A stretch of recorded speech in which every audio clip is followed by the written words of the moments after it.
driving. Hope comes and stops us in our tracks. Bravely we prove in our striving, trudging together each day.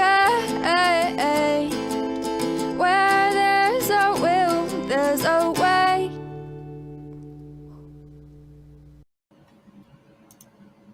All right. Good morning.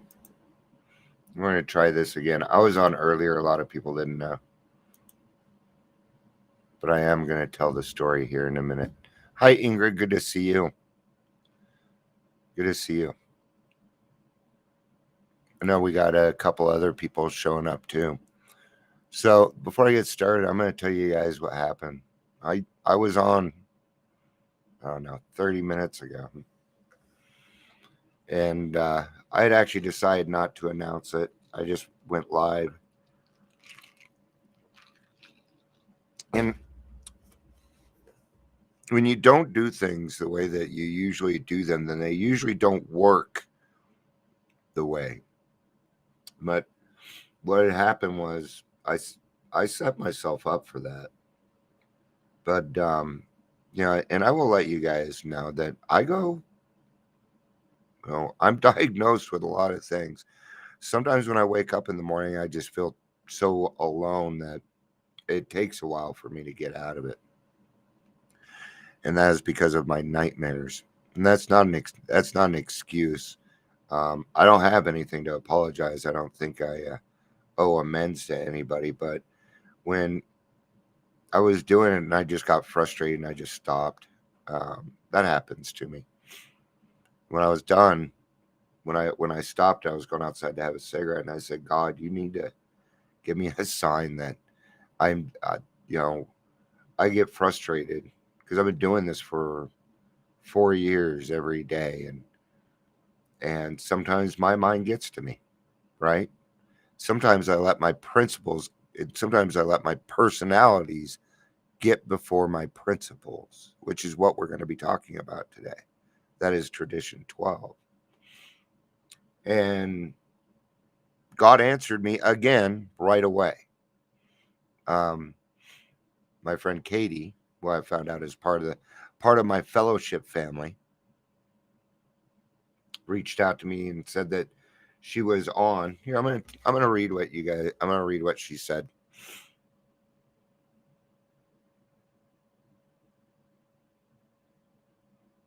She said, "You are appreciated. I was there with you. Hug a puppy or a kid. Your heart needs a boost, and hugs have superpowers." So, got 3 kitty cats. So, that was enough love for me to be able to do it. Thank you, Katie, for stopping for a few seconds and changing the trajectory of my day.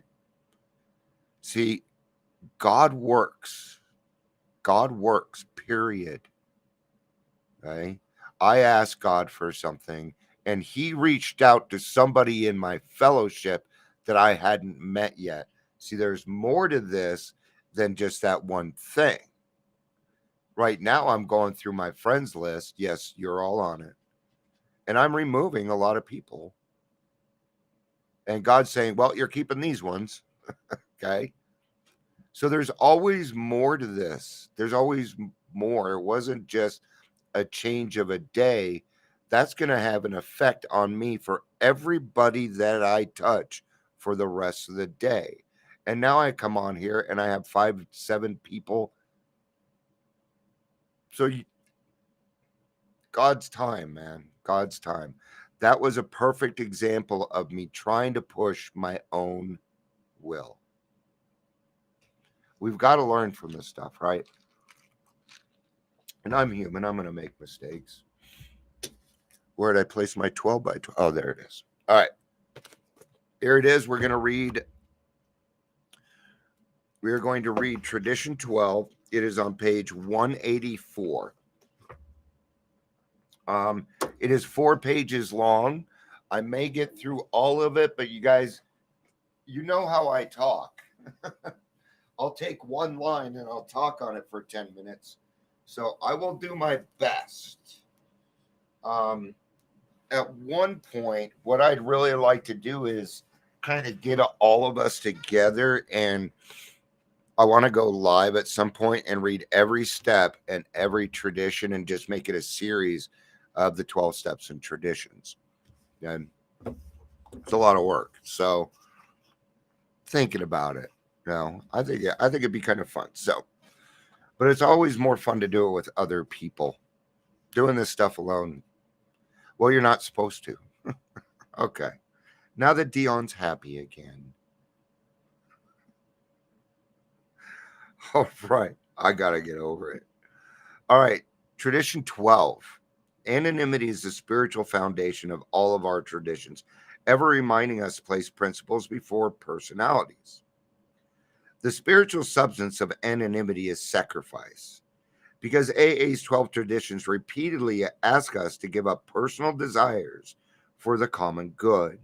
We realize that a sacrificial spirit, well symbolized by anonymity,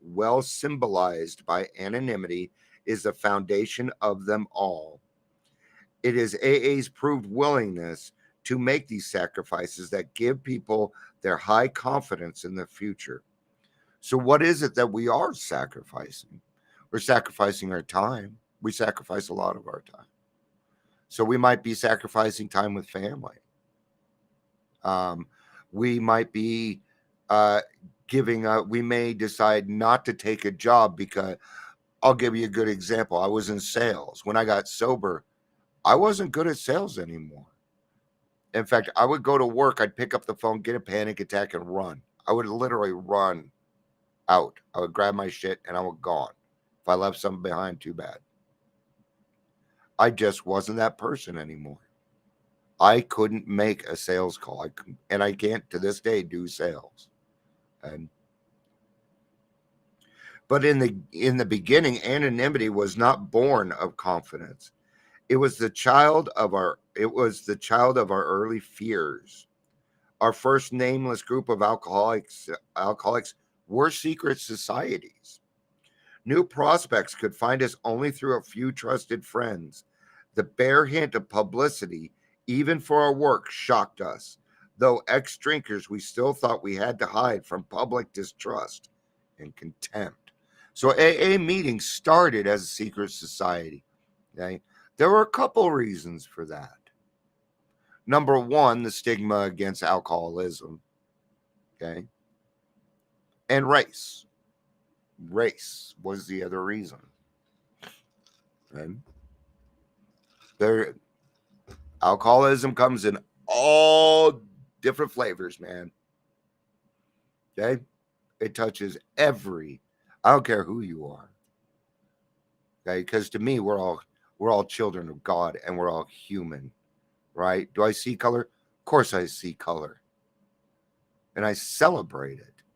I celebrate that stuff, actually. I love getting to know people. I don't care. Doesn't matter where they're from. It's interesting to find out about people and their ways. And the more you know that, the more you can do work with other people. When the big book appeared in 1939, we called it Alcoholics Anonymous. So they written the big book in 1939.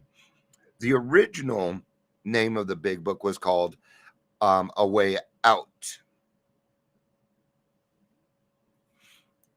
There we go. Thank you, Katie. I tend to forget that we're more than alcoholics. Thank you. So let's call them isms today. Thank you. And I love it when people say that because they're like, hey, we're included here. And I would like to be all inclusive. So if I mess up, say something to me. I'll correct it. We'll move on. So I'm gonna stick with it. I'm gonna try and stick with isms today, okay? Because it is the same thing. But Alcoholics Anonymous was called A Way Out before. It was called Alcoholics Anonymous. They found out there were 12 other books named A Way Out. It was like 12 or 13, 14, 15. I don't know. I went for the lowest number. So its foreword made this revealing statement. It is important that we remain anonymous because we are too few at present. to handle the overwhelming number of personal appeals which may result from this publication. Being mostly business or professional folk, we could not well carry our occupations in such an event. Between these lines, as it is easy to read, our fear that large numbers of incoming people might break our anonymity wide open. Okay. So, if anonymity is a spiritual foundation, what we're doing is we're keeping other people's anonymity. That's what we're talking about here. Okay. People find AA usually through a court system. They see it on TV, all these other things. We did not, the Alcoholics Anonymous did not have that until they did it the Saturday evening posting that they're talking about here. And that's when it started to blow up. As the AA groups multiplied, so did anonymity problems. Enthusiastic over spectacular recovery of a brother alcoholic, we sometimes discuss those intimate and harrowing aspects of his case meant for his sponsors' ears alone.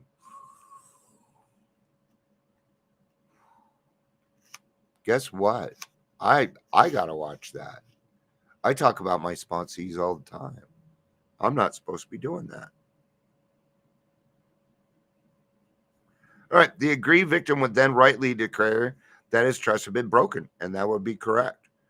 So what I need to do is ask my sponsees if it's okay that I share some of the highlights that they go through. That's what I need to do. Isn't that thinking of somebody else's anonymity? Okay. We're here to learn. I'm learning. I'm glad I found that out. I figured out the other day that you're not supposed to sponsor somebody for the rest of their life. Once you get them through the 12 steps, you're supposed to let them go and find another sponsee. And I'm still trying to figure out that relationship in my head. And I discussed it with my sponsee yesterday. And what we decided was when we were done with the 12 steps, we were just going to start hanging out, that I would become a closed mouth friend. So that way I can move on to the next person and help them while he was helping another person also. And that was the answer we came up with. Okay. Why? Because that's his recovery. That's not my recovery. And I didn't want to just pop it on him one day. When such stories got into circulation outside A, the loss of confidence in our anonymity promise was severe. It frequently turned people from us. Clearly, every AA member's name and story, too, had to be confidential if he wished. Okay. This was our first lesson in practical application of anonymity. Okay. So that means that if I want to tell my story, I can. Okay. Now I'm going to have to take certain precautions. Look what BBC is doing. They're doing like deep, what do they call it? Deep something editing or something like that. And it's been cleared. So with characters and temperance, however, some of our newcomers cared not at all for secrecy. They wanted to shout AA from the housetops, and did. Alcoholics barely dry rushed about bright-eyed, buttonholing anyone who would listen to their stories. We still do this. It's called the pink cloud. Enjoy it while you can. It ends. Hey, I did this. Even knowing I wasn't allowed to do it, I still did it. Right? And a lot of this comes down to humility. What are our intentions? Why are we going out and telling our story? Okay. Usually it is so that I can inform other people what alcoholism is about. Okay. I'm more than happy to tell my story in front from a bunch of professionals. It's going to be a different story than the one I tell at AA. It's going to be different because I'm also in the professional field, so I know how to speak their language. Right? That's me lining up and meeting people again where they're at, even with professionals. Yes, meet them where they're at, because guess what? I guarantee you probably might have a little bit more spirituality going on. Okay. And they know that. They see the enthusiasm in your eyes. They want to be a part of it.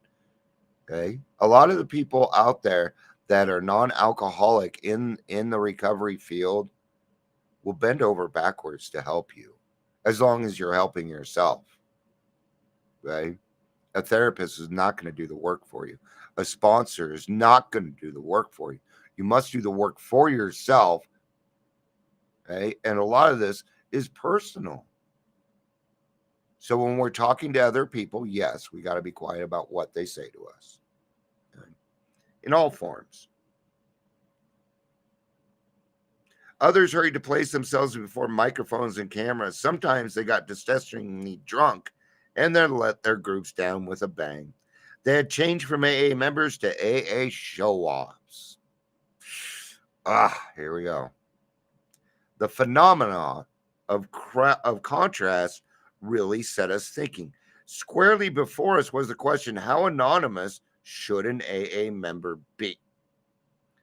Our growth made it plain that we couldn't be a secret society, but it was equally plain that we couldn't be a vaudeville circuit either. And a vaudeville circuit is like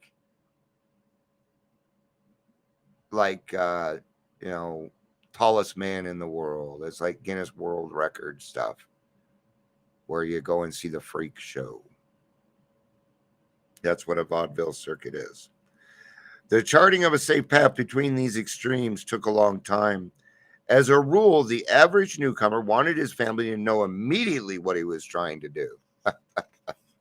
So they don't care. They do care, but it's going to be a while, right? He also wanted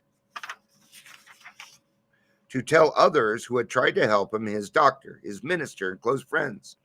As he gained confidence, he felt it right to explain his new way of life to his employer and his business associates. When opportunities to be helpful came along, he found that he could talk easily about AA to almost anyone. These quiet disclosures helped him to lose his fear of alcoholic stigma and spread the news of AA's existence in the community. Many a new man and woman came to AA because of such conversations. Though not in a strict letter of anonymity, such communications were well within its spirit. My doctor knows that I am a recovering alcoholic. He is very aware of it. My doctor will ask me questions. So he will sometimes send me questions asking about alcoholism, and I answered them for him. I do the same thing with my therapist. Every now and again, she's like, I have a question, and it's during my time. I don't mind. I don't mind at all. Some people are like, why am I being the therapist in the therapy? Because that's what God wants. So do it. All right. So your level of anonymity is up to you. Okay. I do not mind if people know I'm in AA. In fact, I want them to know I'm in AA. I want people to know so they can come and ask me. I have no problem with that. Okay. But that's my anonymity. Okay. And yours is yours. And we have to, and everybody needs to respect that. All right. But it became apparent that word of mouth method was too limited. Our work as such need to be publicized. The AA groups would have to reach quickly as many despairing alcoholics as they could. Consequently, many groups began to hold meetings which were open to interested friends and the public, so that the average citizen could see for himself just what what AA was all about. The response to those meetings was warmly sympathetic. Okay, right now they're discussing the difference between an open and a closed meeting. All AA meetings were closed in the beginning. Most of them are now open. That means that the general public can come in and listen. A lot of these groups will not allow them to participate. I don't mind if they participate because they're people and maybe they got something from the meeting and would like to share it. I'm all inclusive, but if it's not my meeting, I don't get to say so. Remember that. If it is not your home group, you just let the meeting run. Let the meeting run. Okay? Because it's none of your business. I go through it too. Soon, groups began to receive requests for AA speakers to appear before civic organizations, church groups, and medical societies. Provided anonymity was maintained on these platforms, and reporters present were cautioned against the use of names or pictures The result was fine. Then came our first excursion into the major publication, which were breathtaking. Cleveland's Plain Dealer article about us ran the town's membership from a few hundreds overnight. The news story of Mr. Rockefeller's dinner for Alcoholics Anonymous helped double our total membership in a year's time. Okay. We took money from Mr. Rockefeller. Mr. Rockefeller gave us a chunk of money. Okay. And we took it. From there on, we learned our lesson and we didn't take any more. And I believe they got that money for the publication of the book. So I'm not totally sure. I know that there was some money there, and it was one of the reasons that helped us figure out some other things. So Jack Alexander's famous Saturday evening piece made AA a national institution. Such tributes as these brought opportunity for more recognition. Other newspapers and magazines wanted AA stories. Film companies wanted to photograph us. Radio and finally television besieged us with questions for appearances. What should we do? As this tide offering top public approval swept in, we realized that it could do us incalculably good or great harm. Everything would depend upon how it was channeled. We simply couldn't afford to take the chance of letting self-appointed members present themselves as messiahs representing AA before the whole. You cannot represent AA as a whole. I cannot. You cannot represent OA as a whole, right? So we can include everybody. Oh, look at Ingrid. Yes, it was for the printing on thinner paper. Thank you. I knew it was something like that, and I couldn't remember. Thank you, Ingrid. So nobody represents any anonymous group as a whole, ever. Okay. Now you see a lot of popular people. You know, we know that there's celebrities out there that are in AA. Okay, we know Robert Downey Jr. is in AA. We know Elton John is Eminem's sponsor, but they do not speak for AA as a whole, and they will not. Okay, this was information that just got out into the public. It wasn't them that put it out. Elton John's been sober for fucking 30 years, people. He's been sober a long time. Okay. But he does not represent AA. Did you? Nobody knew forever. Some of us knew. It's not hard to tell other people in recovery. You can see it in their eyeballs. You can see it in their eyeballs. Elton John's eyes shine. If somebody's eyes shine, they've got spirituality. They've got it. The promoter instinct might be our undoing. If even one publicly got drunk or was lured into using AA's name for his own purposes, the damage might be irreparable. At this altitude, anonymity, 100% anonymity, was the only possible answer. Here, principles would have to come before personalities without exception. Okay. So principles before personalities, we tend to use that as a fighting point, and it's not. Stop using it. People that yell principles before personalities are usually doing something wrong. Just let people be who they are. Don't speak for AA as a whole. Okay? See, these people that become evangelists that go off and split off, they start to think that they are the Alpha Omega, and they think that this is what God wants them to do, and it just isn't true. Right? None of us are Bill W. None of us are saints. I'm not a saint. Right? I strive every single day to be a better person and get closer to my higher power. Perfection has nothing to do with it. I don't even think of perfection. It doesn't, things are perfect the way they are. I don't need to change them. God has it. These experiences taught us that anonymity is real humility at work. That means we are helping people with no credit taken. None. Okay. My sponsees all the time. God, here we go. I'm not allowed to say that. Not allowed to say that. Remember, we just discussed it. I'm not. I have to ask permission first. So I have to think a different way to put that across. So real humility at work. Essentially, doing something for somebody else without expecting anything in return. Period. Okay? That's just what it comes down to. Don't expect to take credit. I do a lot of things people just don't know about. So what? They're still getting done. That's what it's about.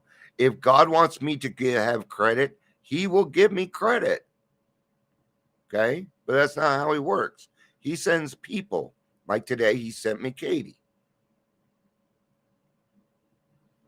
Yeah.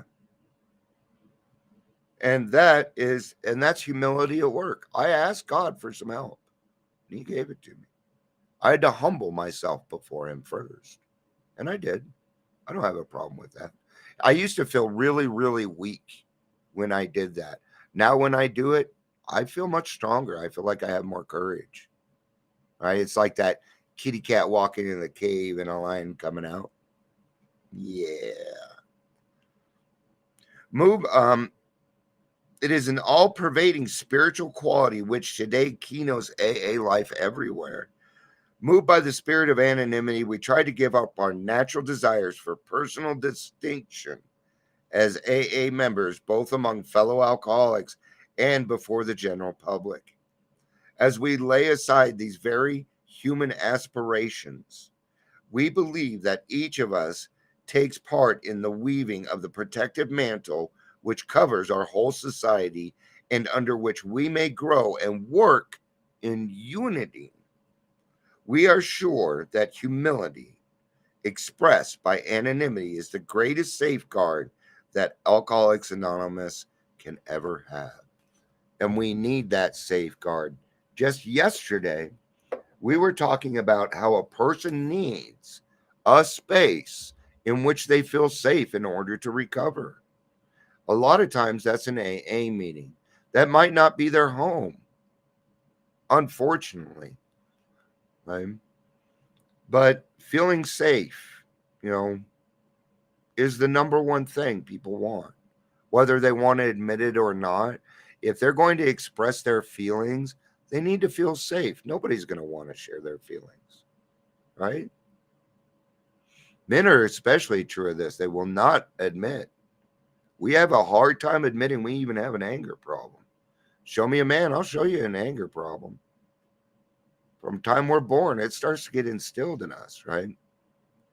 But what we're saying here is me, I am Dion, and I'm a member of AA, and that's it. Okay? There's other parts of Dion. There are other parts. Dion's also a recovery personality. I don't mind telling my story anywhere. In fact, let me know when and where. I'll come tell it. Not many people actually ask me to tell my story of all the, all the stories we put out and stuff. Not many people. Been a while since somebody asked me to speak at a meeting. So, what? God's world. So, all right. Well, that took about a half hour. Not bad. So, thank you everybody for being here. I really appreciate it. I wish I would have been a little bit more preachy. Sometimes I get into these things. So, thank you everybody. Woke up to a tornado. Oh, your AA birthday. Okay, we'll talk tomorrow, Ingrid. Thank you everybody for being here. I love you guys. Peace out. And